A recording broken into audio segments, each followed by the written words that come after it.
محمود غزنوی نے ایک دن فرمایا کہ میں حضرت خضر علیہ السلام کی زیارت کرنا چاہتا ہوں۔ ایک غریب آدمی کھڑا ہوا، وہ کہنے لگا میں آپ کو زیارت کرا دیتا ہوں،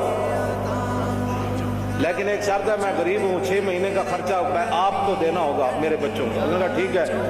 6 مہینے کے بعد محمود غزنوی نے اس کو بلایا، ہاں جی خضر علیہ السلام کی ملاقات کا کوئی وظیفہ مکمل ہوا؟ اس نے کہا جی کچھ وظیفے الٹ ہو گئے، 6 مہینے اور چاہیے۔ اس نے کہا ٹھیک ہے۔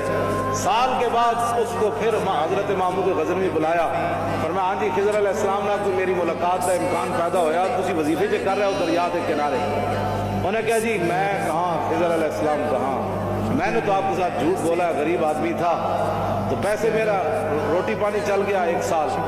تو محمود غزنوی کی مجلس لگی ہوئی تھی، ہزاروں لوگ موجود، اس نے اپنے ایک وزیر کی طرف اشارہ کر کے کہا بتاؤ بھائی جو بادشاہ سے جھوٹ بولے اس کی کیا سزا ہے؟ وہ وزیر کہنے لگا کہ اس کو قتل کر دیا جائے۔ محمود غزنوی کے مجلس میں ایک نورانی چہرے والے بزرگ بیٹھے تھے، انہوں نے کہا بادشاہ سلامت، اس نے بالکل ٹھیک کہا۔ پھر اس نے ایک دوسرے وزیر سے پوچھا، اس نے کہا جی اس کی کیا سزا ہے جس نے بادشاہ سے داؤ بھی لگایا اور جھوٹ بھی بولا؟ اس نے کہا یہ گردن نہ اتاریں، یہ تو پھر جلدی مر جائے گا، اس پر کتے چھوڑے، یہاں تک کہ کتے اسے نوچ نوچ کر کھائیں تاکہ اس کو پتہ چلے بادشاہ سے جھوٹ نہیں بولا جاتا۔ تو وہ بزرگ نورانی چہرے والے کہنے لگے بادشاہ سلامت، اس نے ٹھیک کہا۔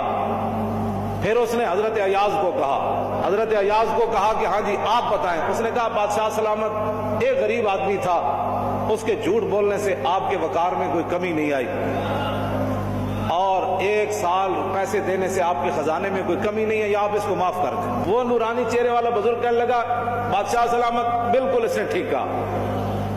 محمود غزنوی نے ان بزرگوں کو قریب بلایا، انہوں نے کہا یہ کیا بات ہے، جو گردن اتارنے کا کہتا ہے وہ بھی ٹھیک ہے، جو یہ کہتا ہے کہ کتے چھوڑ دیے جائے وہ بھی ٹھیک ہے، جو معافی کرتا ہے۔ اس نے کہا کہ جس نے کہا نا گردن اتار دو، یہ اس کا خاندان تھا قصائی، تو اس نے اپنے خاندان کا اظہار کیا ہے، گردنیں اتارنے کے عادی ہیں، اور کہا کہ غلطی تو تیری ہے، جیسے تو نے ایسے لوگوں کو وزیر بنایا۔ اس نے کہا جس نے کتوں کا کہا نا کتے چھوڑو، اس کے آباء و اجداد بادشاہوں کے کتے نہلایا کرتے تھے۔ اس نے اپنے خاندان کا اظہار کیا ہے، اس نے اپنی فطرت اپنے خون کا بتایا ہے، اور کہا کہ رہ گیا ایاز یہ سید ہے، اور سید کربلا میں لٹے بھی گئے، تو اف نہیں کی۔